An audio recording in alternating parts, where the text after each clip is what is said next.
Welcome back, everybody. This is Pop Reads, and last week we talked about women. This week, we're going to start off because I feel this message is more important today than it has ever been. A message to the fat cats in Washington. I'm convinced I could win any election by just replacing the phrase, "I'm going to send a message to those fat cats in Washington." People constantly label me a conservative. It's part of that all or nothing mentality. The majority of my opinions are liberal. I'm an atheist. I'm in favor of legalizing pot, prostitution, and gay marriage. But because I hold a couple of conversations and opinions about national security, the death penalty, and how the government wastes my tax money, I'm considered somewhere to the right of Reagan. I just get behind whatever I think is the smarter idea. I don't arbitrarily pick a political team. Depending on where they grow up and what their parents' beliefs are, people get assigned to either the blue team or the red team and have to hate everything the other guys stand for. Wow, exactly what's going on today. But it's not the Red Sox and the Yankees. I don't need to be forced into picking a side. I root for whichever team has the plan that's going to fix shit and against whichever team will continue to hold us back. So let me take a moment to bash both left and right, starting with the left. Obama, hope, and change. When Obama got elected, everybody was talking about hope and change. At the time I said, you won't even notice the effing difference after Barack is voted in. Your life won't be different. Don't get me wrong, Barack's a good, smart guy. I think he's doing a decent job. I have no problem with him. But don't give me that shit about hope and change and daylight at the end of the tunnel. You're still in the same shitty job you had, your life sucks just as bad as it did, and your old lady is still as fat as she was when W was in office. I've been around long enough to know nothing ever changes. If you were locked in a closet from before the election until now, and I let you out and walked you up and down Main Street, showed you your 401k and told you what was going on in the international news, then asked you, who won, Obama or McCain, or Bush, the third term, you would never know. How much change do we really need anyway? I can think of several places that need change more than we do. China needs to change. Darfur needs to change. We're cool. Liberals are obsessed with the notion that we could be better. Yes, we could be 10% better, but Africa could be 95% better. We could do less polluting and be a little bit better, and those guys could lighten up with the rapings and the AIDS and the shitload of... and be a shitload better. We're like someone who got 220 on the ACTs, yet we could do better. But hello, Colombia, Yemen, Bosnia, those guys are in the single digits. They got a 8 combined. When they get into triple digits, then we can talk about how America needs to change, right? And philosophically, it's wrong. The only person who can change anything in your life is you. You want change? Stop crapping out kids, get some vocational training, then get a job and fight to keep it.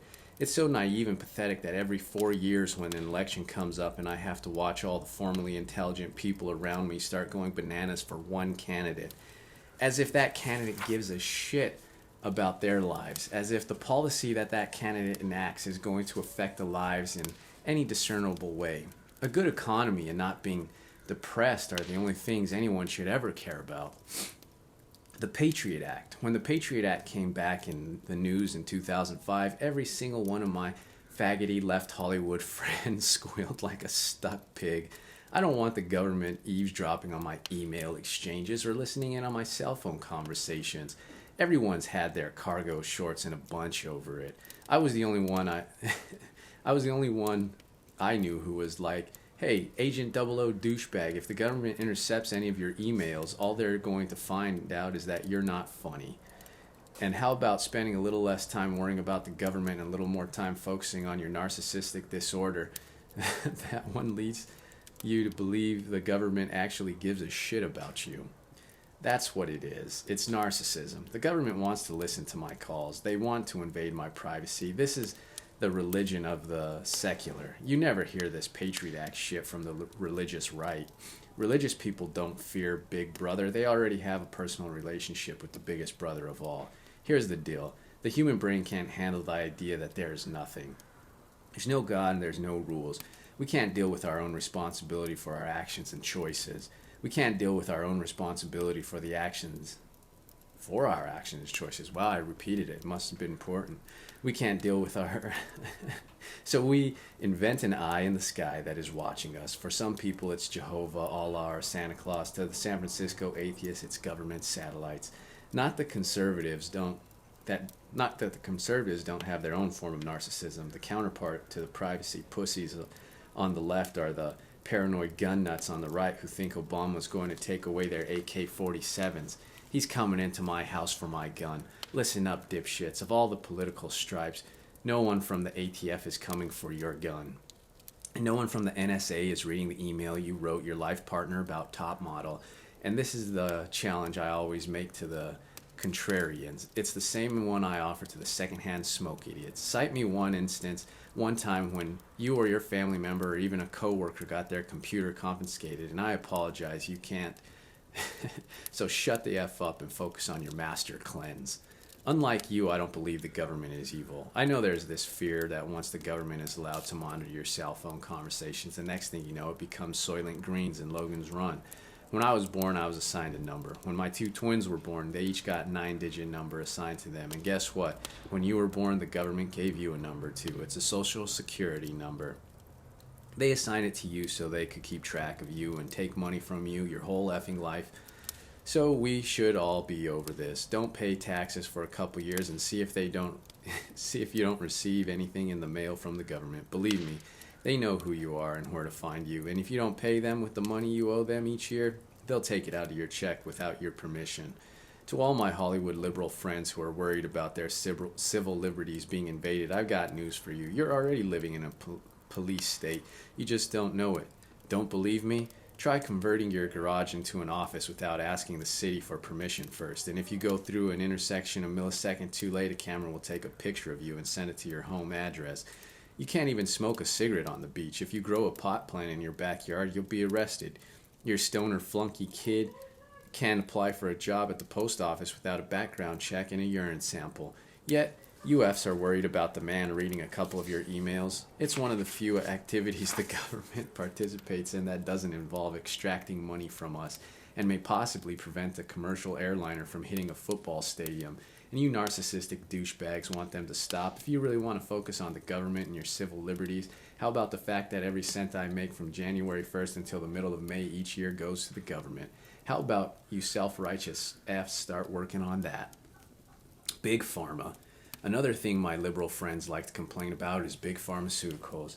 I like big grapes, big linemen, big houses. I don't understand when you put big in front of anything except tits, it becomes bad. I want the drug companies to be loaded. For some reason, as a society, we understand there are certain things that you pay for, cars, homes, vacations, and things like that. And then there are other things that we just think are God-given rights, like healthcare. So if you make luxury yachts, you're not a bad guy, you're just trying to make a buck. If you're Donald Trump and you want to open a championship golf course in Scotland, you're an entrepreneur. But if you're a drug company and you're trying to get rich, you're the devil. I want them trying to get rich. I want them motivated by greed. Everyone thinks the drug company should just pour a bunch of money into research and development without a payday. I love the fact that almost all the innovative drugs come out of the country because in other countries the government has gotten involved to the point where there's no entrepreneurship. AIDS isn't a death sentence anymore because drug company guys are greedy. I know there's a balance that needs to be struck so they don't rape the rainforest or whatever, but overall, when the dust settles, I want the greediest guys in the world trying to cure cancer. I want the greediest guys in the world trying to make a car that goes 200 miles on a 1 gallon. I want the greediest guys in the world trying to get me to New York in 1 hour instead of 5. I want the greediest guys in the world trying to do all this shit so it will actually get done. Let's talk about AIDS pharmaceuticals. I find it ironic that the people who are most vocal in bashing the pharmaceutical companies are the ones whose lives were saved by the same companies. All the Liz Taylor tears she shed, all the wisdom on the Orient, and all the quilts strewn across the National Mall in front of the Capitol didn't cure one AIDS patient. It was big, greedy pharmaceutical companies. Once again, an evil white devil intervened and saved lives. All your coffee, enemas, and holistic healers couldn't replace a couple hits of AZT. I only wish the big pharmaceutical companies would take the same approach to handing out the AIDS triple cocktail as I suggested with the profilers. Hey, Mr. HIV positive. Sure, we'd love to rid you of your death sentence using our wonder drugs. Let me just check my clipboard. Oh, I'm sorry, you called us greedy capitalistic pigs? Have fun butt effing your herbalist, and I'll see you all at your funeral. Welfare. Wow, this is so true. Welfare doesn't work. It's a monetary methadone. Let me explain. You either need to kick heroin or OD, but methadone is just a perpetual circling of the airport in a plane with shitty seats and Kate Hudson movie. I believe most people who need welfare are depressed. The welfare lowers their self-esteem and compounds their depression, making it even more difficult to find a job. I've even seen those promos for The Biggest Loser to know that even the laziest and most pathetic individual is capable of soaring to great heights given some structure and motivation. Welfare is the equivalent of the government sending them a jumbo bag of bugles in the mail twice a month. The Carollas have a rich history of not being rich. My mom was depressed and on welfare. One time when I was a kid, I asked her about getting a job, and her response was, "And lose my welfare?" People need to get out of the house and find some work and a sense of purpose and dignity that comes with it. Ironically, that wasn't a problem during the Great Depression. People went down to the docks or the factory every morning and tried to find some work to provide for their family. Again, purpose and dignity. If you took the same person and told them, we're going to drop off a check just enough to get by on, they'd stop moving. They'd completely lose their sense of pride and spiral deeper into hopeless apathy. I don't care if you're sweeping out parking lots or scraping bird shit off an awning. You're doing something. It doesn't matter if you come home at the end of the day with $10 in your pocket. You're doing something. When you remove that part of your life, you end up with people lying around who then turn to them on themselves and eventually and ironically on the government. Constantly bailing people out does nothing but create resentment for the people giving them the money. Has anyone on the dole ever seemed thankful? Never. It's more like, how am I supposed to get by on $740 a month? I have 6 kids. You're not supposed to get by, you're supposed to effing work, but you're trapped in this quicksand of the welfare system. School lunch programs. People say, "Oh, Adam, you're so heartless because you're not for giving free lunches at school." Yes, I want parents to cook for their kids. Make them a effing meal. I don't want them to have free corn dog at school. I want the parents to boil some beans and make their kids a goddamn lunch. It's the super liberal a-holes who grew up with a silver spork in their mouths who think, oh, they're incapable of doing it. Yes, they can. Nowadays, food is practically free. Nobody is so poor that they can't go down to the Food for Less, get a huge sack of rice, throw in a couple of chicken bouillon cubes, and whip it up. And believe me, these assholes outside with their stupid car alarm are always pissing me off. But anyway, we'll continue. And believe me, that shit will be healthier than whatever mystery meat and Korean War surplus canned green beans the school is cooking up. You'll hear the Tim Robinsons of the world defending this garbage by saying these kids need a hot meal every day. That's bullshit. Kids don't need a hot meal, they need a nutritious meal. Your kid would be better off having an apple and a hard-boiled egg than fried fish sticks, canned corn, and a box of purple sugar water. And these dickheads who are complaining about not getting a hot meal are the same ones who are complaining that the meals are not nutritious. I feel qualified to speak on the subject because I was a recipient of the meal ticket program. It was a delightful trifecta of deep-fried, empty calories combined with a soul-crushing, I guess my parents don't love me enough to pack me a effing lunch, followed by a dignity-robbing, what's wrong with your loser family? So mission accomplished, LA Unified. And if you can't accomplish the simple act of feeding your kids, they need to go to a foster care. If you can't provide an orange and a Triscuit with a piece of cheese on it, your kid should be taken away. It's literally pennies a day. Isn't it the most important yardstick to measure parents by? Providing food is the most basic of parenting requirements. In nature, if a mama bird can't feed her chicks, she is unfit, and it's time for Darwin to take out the trash. Education and healthcare come well below feeding your kids. And if you can't muster the drive to provide sustenance for your children, God knows what other kinds of neglect and abuse are happening in that house. One evening I was having a conversation with Olga, my Guatemalan nanny, about her past. She told me that she was at one time a struggling single mother and that her friends told her to get a on welfare and her daughter on the free lunch program. She told me that she didn't think it was right to take money without working for it, and more important, she wanted the dignity of feeding her own daughter. She didn't think that should be someone else's responsibility, and if it meant waking up a little bit earlier or putting a little more effort into the night before, it was worth it to say she was taking care of her child. I said how much I respected her, and then I told her to finish feeding my kids. I'd be in the den watching SportsCenter. My point is, nobody who's receiving free lunches is any worse off financially than Olga was at the time in her life. Yet we did not rob her of her dignity by feeding her kids for her. How did people get along before the school lunch program? We didn't have poor people at the turn of the century. How did those people feed themselves before the effing food tickets? The goddamn parents cooked the goddamn food. That's what it was. Taxes. I had an impacted ass full of people on the left who bitch and moan about the rich don't pay their fair share of taxes. You may not know who Maxine Waters is. She's a representative out here in California. Imagine Aunt Esther from Sanford and Son, but so stupid. I saw her on the Bill Maher show a few years ago saying it's time for that the rich paid their fair share, and I thought, hey bitch, I paid almost $1 million last year and I used nothing. What do you mean fair share? I pay 75 times as much as a shop teacher. Should we make it 175? We already have the top 1% paying 40% of the taxes. I paid more last year than my entire family paid in their entire life since their parents got here from effing Italy. Imagine there are two groups, a group of 5 people and a group of 95 people. The 5 people are paying for everything, but all 100 people get 1 vote each.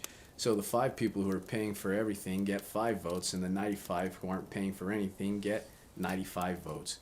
If I asked who thinks the 5% should be paying more, of course the group of 95 will raise their hands and say, hell yeah, they should pay more. And because everyone gets 1 vote, the group of 5 would have to pay more. Screw that. That sounds like a democracy, but it's not. I'd like a system where you got 1 vote for every 10 grand you put in. If you're a cop, school teacher, garbage man, or fireman, or essentially, you get 1 vote. If you paid $100,000 a year, you get 10 votes. Bill Gates would get 2 million votes. And why shouldn't he get more votes? He's paying for that many more roads, that many more M1 Abram tanks, and many more schools. Bill Gates gets the same votes that my mom gets. She'll just use her vote to make him pay more taxes. And if you don't pay taxes, you shouldn't get to vote at all. Criminals aren't allowed to vote. Why? Because they're no longer considered members of our society. If you don't pay taxes, you're not contributing to society. You can use the roads, the parks, or go to those places where you hide the books. What are those called again? Oh yeah, libraries. But you don't get to vote in the shareholder meetings at companies where you don't own stock. Every one of those people who says I don't pay my fair share thinks that every rich person got that way because of daddy's money. My dad didn't own a tobacco plantation. I earned my way in this tax bracket. I have more because I worked for it. And contrary to our belief, the lion's share of people in my bracket and beyond are self-starters who bust their ass to get where they are. Not one of the Hilton sisters is. It's a convenience, uniform view of our society that makes it easy for people to put their hand out.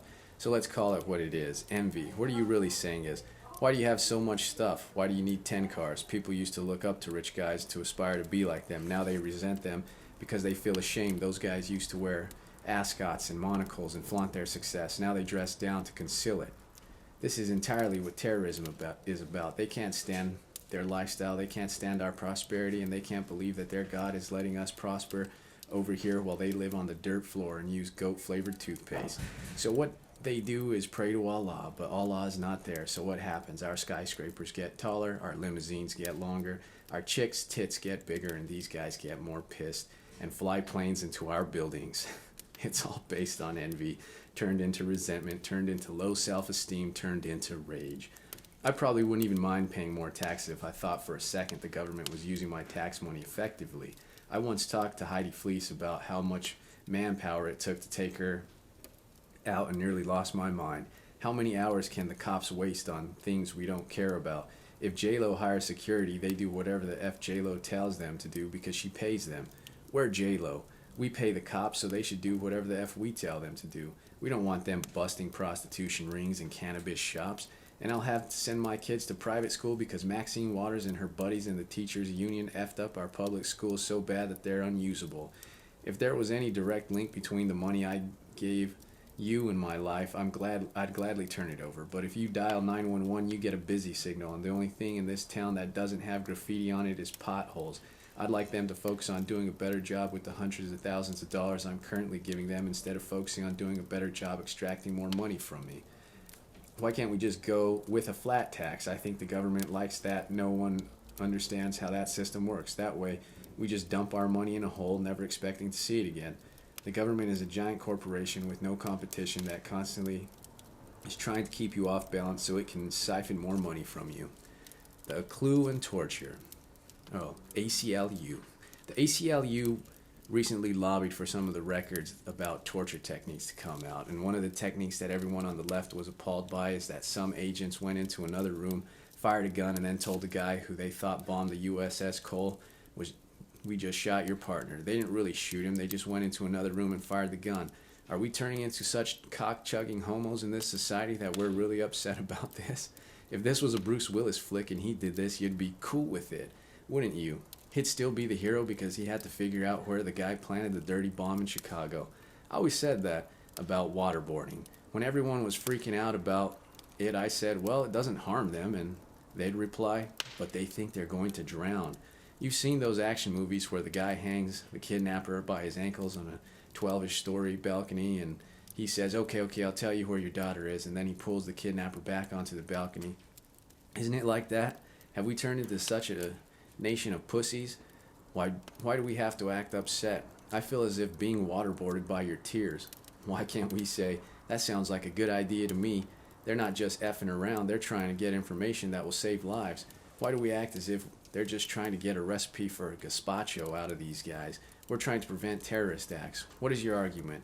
The guy went into the other room, fired a gun, and said, we shot your partner. To me, that's reason to say, nice job, CIA. You're not killing anybody and you're getting information. I wish other countries interrogated that way. Wouldn't it be nice for our downed pilots who end up in some rat hole in Tikrit to have their Republican Guard interrogators go shoot a gun and then come back in? Things have quieted down lately now that we have a guy in office who shoots hoops instead of golf. But a few years ago, when the golfer was in office, it was nonstop bellyaching about enhanced interrogation techniques and lots of assholes with bedazzled iPhones who couldn't find the dipstick in their Prius explaining to the experts how torture doesn't work. I'm no expert either, but here's how I know torture doesn't work. It's been around for this is how I know it works. I've been around for 20,000 years. Shit that doesn't work usually goes the way of the dodo after a few years. Think 8-tracks and waterbeds. Plus, in keeping with a rich tradition of bellyaching, but offering no solution, a course of you dicks have no substitution for extracting information from people. Perhaps one of you asswipes could take some time out of your busy day and come up with a method that worked. Oh, that's right, I forgot. You don't do shit but complain. These same experts are also telling us how we create more terrorists. Of course, it's just good, sound math. Whether it's terrorists or cockroaches, the more you kill, the more are created. Any exterminator would tell you that. This, combined with the Patriot Act, is why there have been so many terrorist attacks on our soil since 9/11. According to your retarded logic, the Marshall football team should have won the championship the season after the plane crash. Here's my point. It seems counterintuitive to me that killing terrorists is creating more terrorists. I know your argument is that being used as a recruiting tool. There's only one small problem with your argument. You don't know what the F you're talking about. Where are you getting your intel? And how is it getting funneled back to your Mac store that you're working at in Pasadena? Of course, after the Huffington Post crowd raises a stink, all this stuff comes out in the news. So now terrorists know we're not shooting their collaborators in the next room. These people have the truth for everybody idea, but are the same ones lying about your chances of getting AIDS and how many people die from secondhand smoke. They can justify lying about stuff because it's in their mind. It's going to save lives. They can just say the AIDS is an equal opportunity killer. A heterosexual is just as likely to get it as a homosexual. And then 53,000 people die a year from secondhand smoke. When are we going to realize these assholes are undoing this country? We're at the class action lawsuit against these guys. When Benny Laden and his terrible towels light off a dirty bomb in San Francisco and a bunch of your friends die, can we sue the ACLU because the NSA guys were scared to crack open Hamad's hard drive? Hey, ACLU, how about we let the CIA do their job so you can focus on more important matters like struggling with your sexuality and deciding whether to confront your stepdad? I'd like to direct this next portion to the terrorists reading the book. I think if you're going to attack us again, you're going to go for LA because you already hit New York. If you hit New York again, people are going to think you're limited to the Northeast. But if you get both coasts, you're going to scare the shit out of everyone in between. So I'm assuming you're targeting LA. On the other hand, some of your greatest supporters live here in LA. Many of the actors whom I share this fine city with seem to be some of your biggest sympathizers. So I don't know if you want to piss off Barbara Streisand or Susan Sarandon. More important, if you blew up Los Angeles and all you're going to do is kill a bunch of Mexicans. If you want to get the blue-eyed devil, you won't find him here. I'm just saying, focus on a red state. For instance, do we need North Dakota or South Dakota? Or the Carolinas? We got 2 of those. Go somewhere John Cougar sings about where they shoot the Chevy commercials. I don't know what town they filmed Footloose in, but that's the area you should be looking at. Then Oprah will come on TV the next day and say, if it could happen there, it could happen anywhere.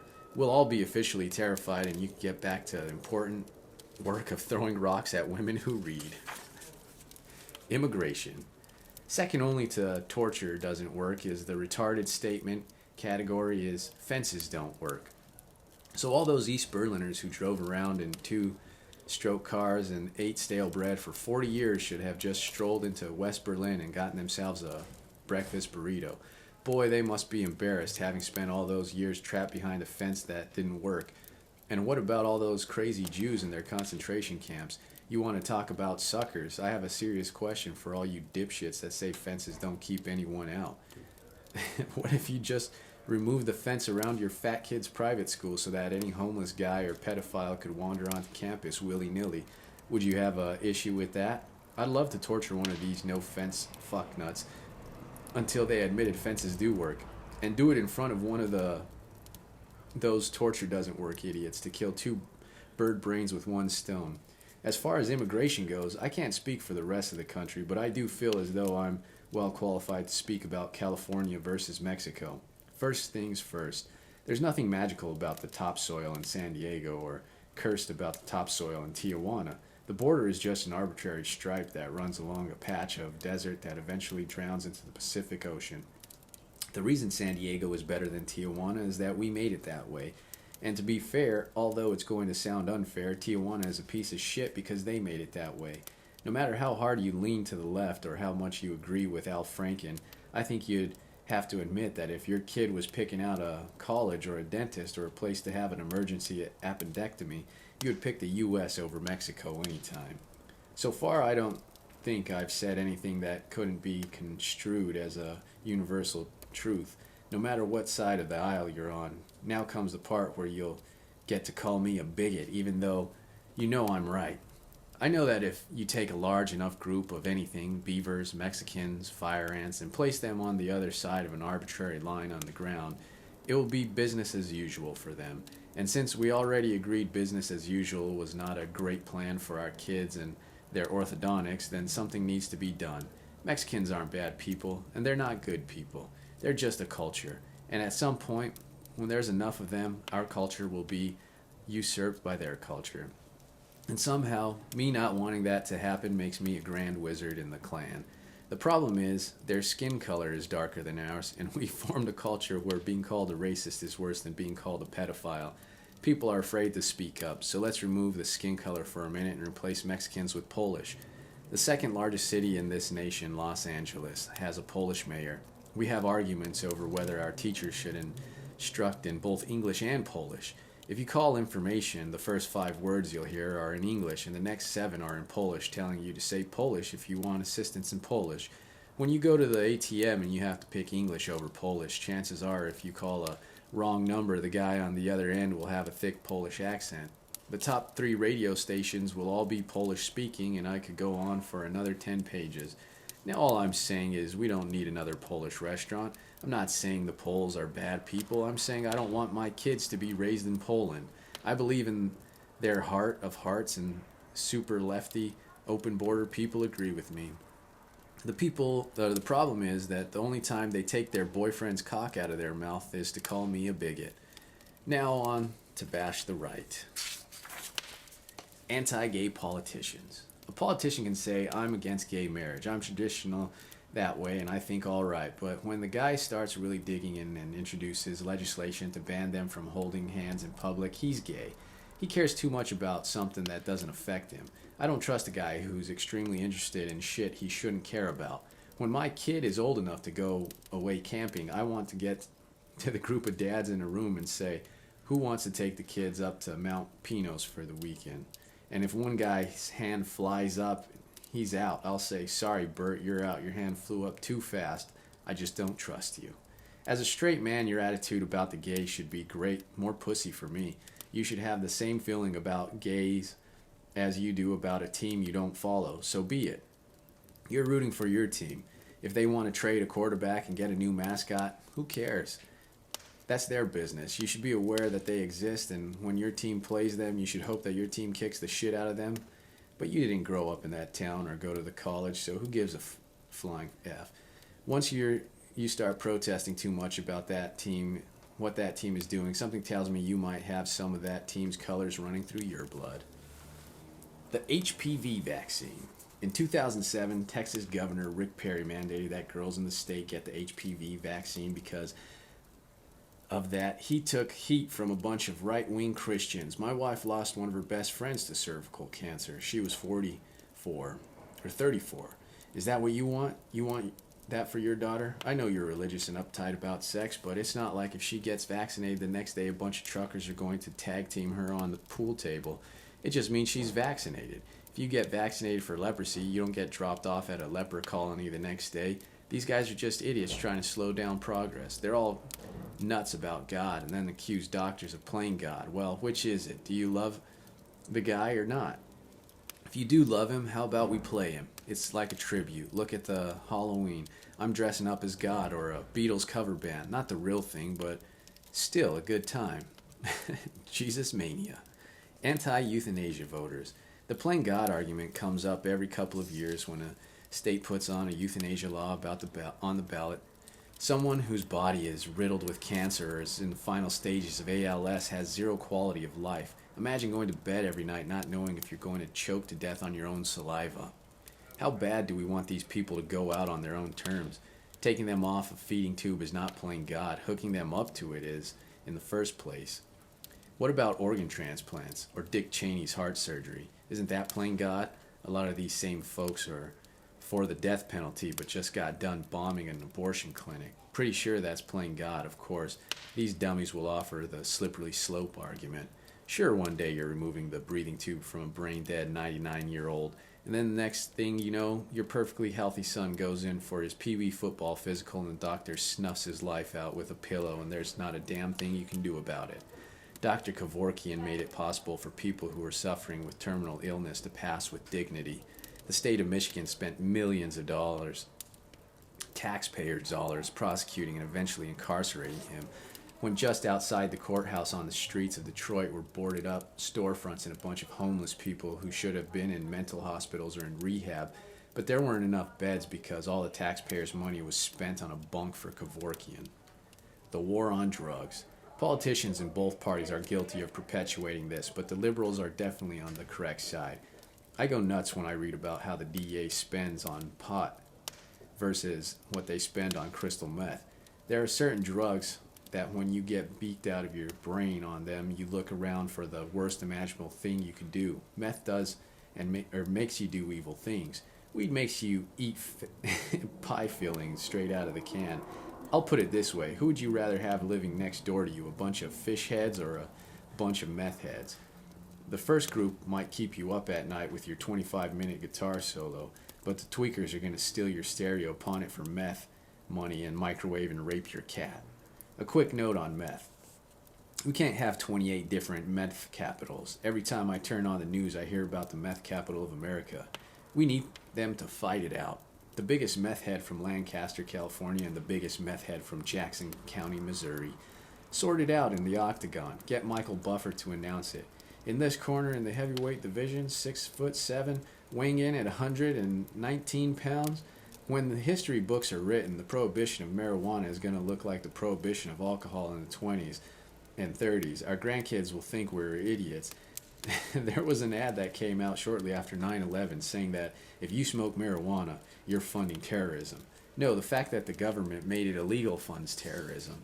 They created a black market. I can't believe it's 2010 and we're still arguing about this. It should have been legalized in the early 70s. We could have generated millions of dollars in tax revenue and saved billions of hours arguing about something that's not intrinsically dangerous. Here's my philosophy on pot in a nutshell. The people who smoke pot will continue to smoke pot, legal or not. The idea that the second they decriminalize marijuana, my dad's going to go out and buy a bong and a hacky sack is insane. As a parent, I would prefer my kids didn't grow up to smoke pot, but I would also prefer that they don't eat chili burgers, ride motorcycles, and smoke cigarettes, drink hard lemonade, or play with samurai swords. Since none of those things are illegal, it'll be up to them or me to educate them on the consequences of those behaviors. But let's face it, eventually the kid's going to rip a bong load and go for the chili burger. It's not going to kill him. We've all done it and we're all still here. The government thinks pot is a drug and that all drugs are evil. They're not. It's what you do with them, like cars. You could pick your kids up at daycare or plow through an outdoor swap meet and kill a bunch of people. And by the way, if drugs are so awful, how is it that no one works harder than crackheads? There are drug-free people who can't manage to get their shit together, but crackheads always manage to score. They are the tip of the ingenuity spear. Think about when you see the homeless guy pushing the shopping cart with two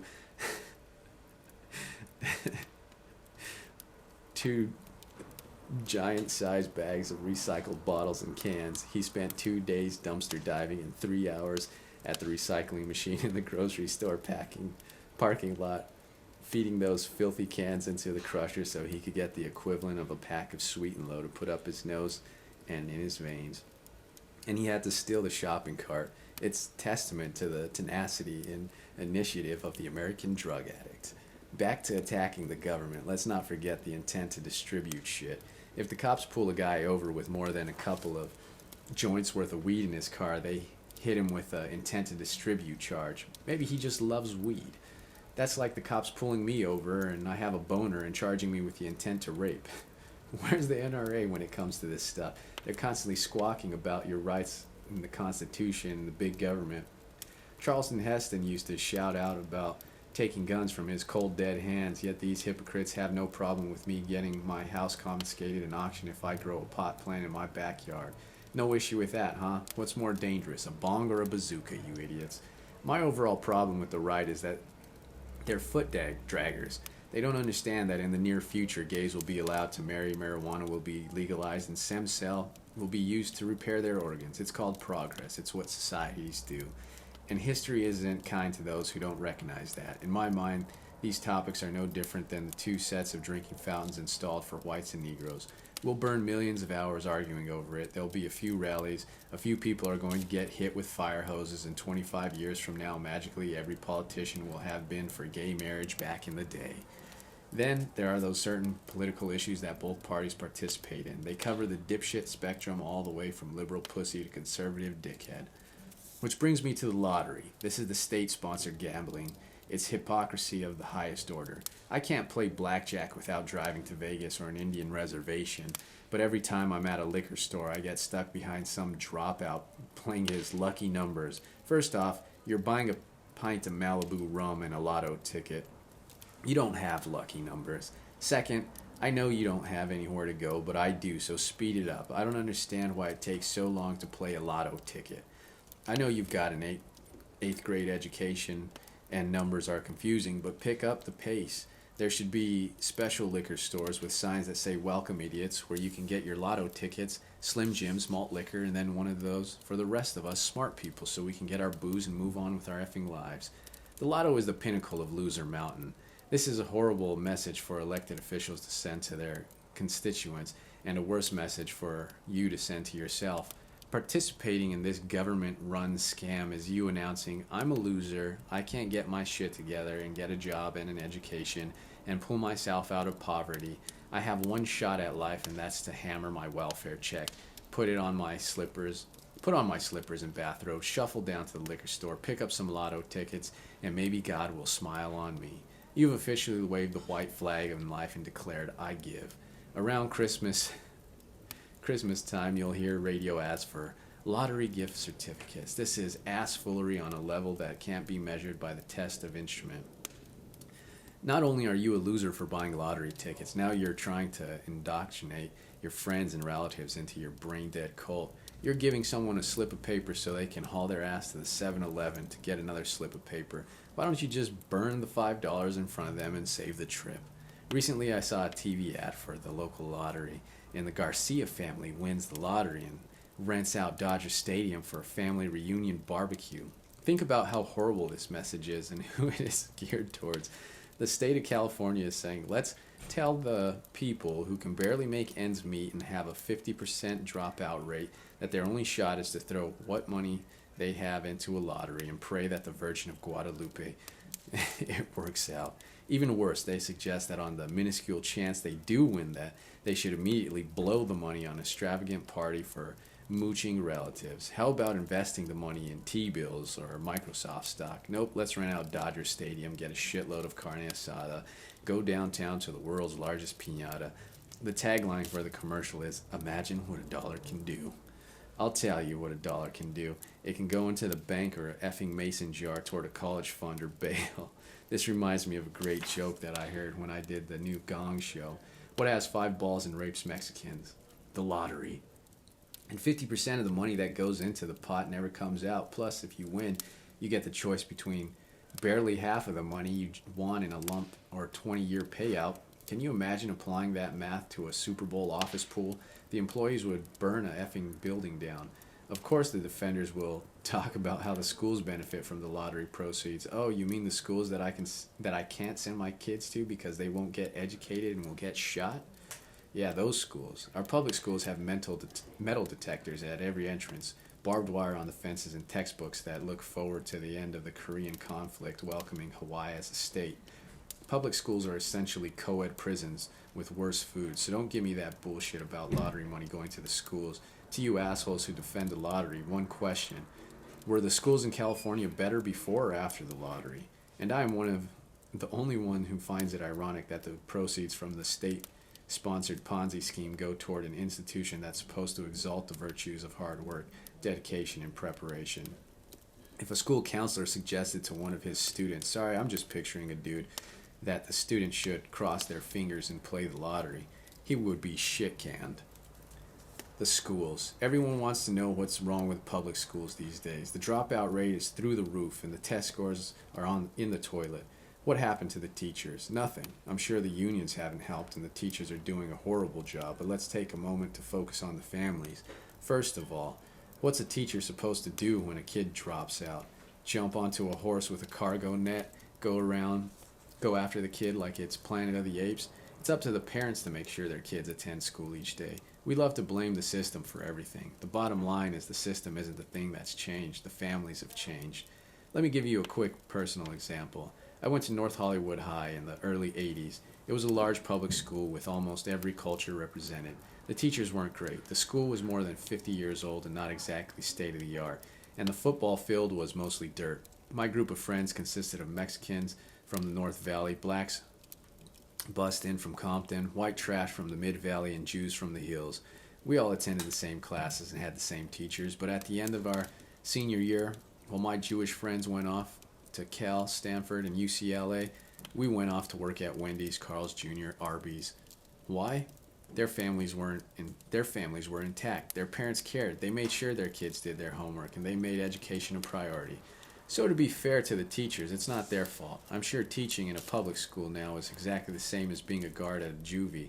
The job of a teacher in today's public school system is to prevent the student from raping each other in the coat closet. It is children of all races who come from shitty homes with absent parents. These kids have no chance no matter how much money you pour into the schools. But there are other kids who are being brought down by the public schools. They're not being taught any necessary life skills. In junior high, I was forced to take horticulture, cooking, plastic, and sewing classes. When I was at North Hollywood High, we had majors. I was a ceramics major, and as you know, all I know by now. Before I got into show business, I had a successful career in a fast-paced and lucrative world of pinch pots. Ceramics major, huh? What a joke. Have you ever met a famous potter? Has anyone ever met or put an addition onto their house from the money they made from the terracotta pots? No, it was such time-wasting warehousing. My buddy Ray was in the future Farmers of America, a skill that serves him well to this day from his shitbox apartment on Clean Street in North Hollywood. They should size up kids when they're in ninth grade, and if they're like me, Ray, or any of the other guys I grew up with, take them out of the sociology class. That's not going to do them any good when, like me, they're carpet cleaning. Just pull them out one day and say, hey, you're not heading to Harvard, you're heading to the Hamburger Hamlet to push around a carpet wand. Not everyone is college material, so let's teach them a trade. Train them how to be electricians and plumbers, and make sure they're prepared for life in the workforce. I'm not talking about shop class, I mean full immersion in a trade. And what about some training for how to do a job interview and fill out applications? Kids shouldn't be able to get out of school without knowing where to put their name on a social security number or social security number on an application, or that when you walk into an interview you shouldn't be wearing my Chemical Romance t-shirt and say, sup, do I get the job or what? Why not? Have all kids a full semester course of basic financial planning? As I said earlier, you're going to be raped by the government on April 15th of every year. Shouldn't public schools have mandatory classes about taxes and how to fill out your forms, or how to write a check and balance your bank account? The economy in this country has gone down the shitter because no one can understand credit card interest and mortgage payments, and thus get fleeced by the dickholes on Wall Street. This affects all of us. Or CPR and first aid, teach them basic life saving skills. I don't mean a day devoted to it in health class, I mean an entire semester. Make it mandatory. We could turn the next generation into paramedics.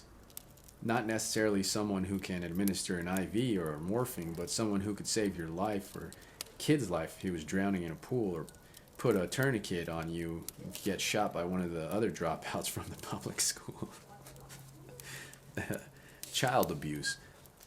My biggest beef in politics is on both the right and left in politics, is that politicians won't step up and talk about the real issues. The journalists let them dodge the important questions. The government will spend millions letting us know about the analog TV switch, but not make a single mention of child abuse. Abused kids grow up and abuse the system, their wives, their children, and my children. It's my dog and owner theory. If a dog attacks someone, the owner needs to pay it. The dog needs to be put down. If you beat the crap out of your kid, you turn him into a monster who uses violence to solve every issue. That kid needs to be incarcerated or put down depending on what he or she does to society. Sadly, that kid was once a victim of and now he's a victimizer. We need to deal with that kid, but we need to deal with the parents too. Whichever Dr. Frankenstein was creating that monster in their lab, which I'm sure is more of an apartment than a lab. I want to be that person dealt with too. Not only are the kids going to have problems later, but whoever is sitting next to them in a school bus is going to have problems, and whoever is at the ATM when they show up drunk is going to have problems. It doesn't even need to be physical abuse. Every culture has its own form of bad parenting. Ours has lots of parents telling their kids, life's a bitch, everyone's out there trying to screw you, so you've got to screw them first. Thanks, Dad. Thanks for creating one more asshole who's trying to screw me when I'm not trying to screw him, because I didn't have you as a dad telling me that everyone was attempting to screw me. Population and birth control. When is the politician on either side of the aisle going to have the balls to pipe up and say, poor people, stop shitting out kids? If we solve this problem, we solve all our other problems. Who is that?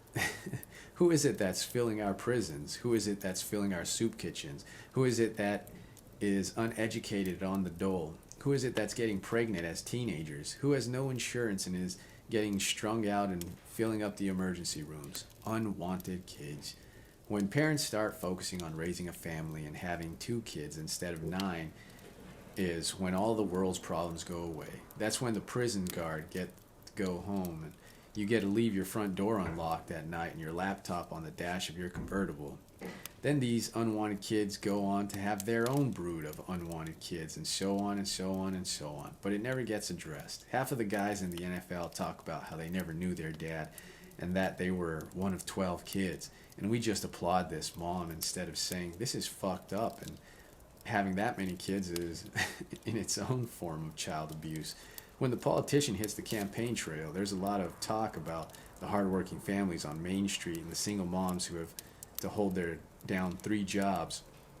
Right? They have to hold down 3 jobs because they have 13 kids. Thus, they can't pay their mortgage. Thus, the whole economy goes down the shitter. We refuse to address the root of the problem. Politicians are always yapping about creating new programs and increasing aid to struggling families, but they never talk about putting on a condom or using the morning after pill. Ironically, the only group that ever told to put on a condom was the gays. It's not just the Republicans. Politicians from the Bible Belt are also scared of religious ramifications. The Democrats won't address it because of the racial and socio-economical overtones. So we continue to increase our population and bust our budgets. This problem compounds itself with each new generation of unwanted kids. The nation is sinking fast. The SS fallopian tubing is taking on sperm faster than we can bail. In a nutshell, the problem with politicians is simple. They were all former oilmen, lawyers, actors, or worst of all, politicians. Where are the psychologists? Where are the sociologists? I want someone who understands human nature, not how to manipulate people into voting for them, but how to motivate people into staying in school, raising a family, and paying their taxes.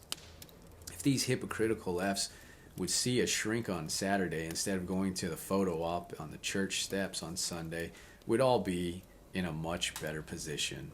Thank you. I'm Adam Carolla, and I need your vote. Whew, that was a long chapter. Next chapter, God, religious tolerance, and other shit that doesn't exist. So we'll be dealing with that next week. Appreciate you tuning in. It's been a while since I read from the Book of Carolla, but we will see you soon.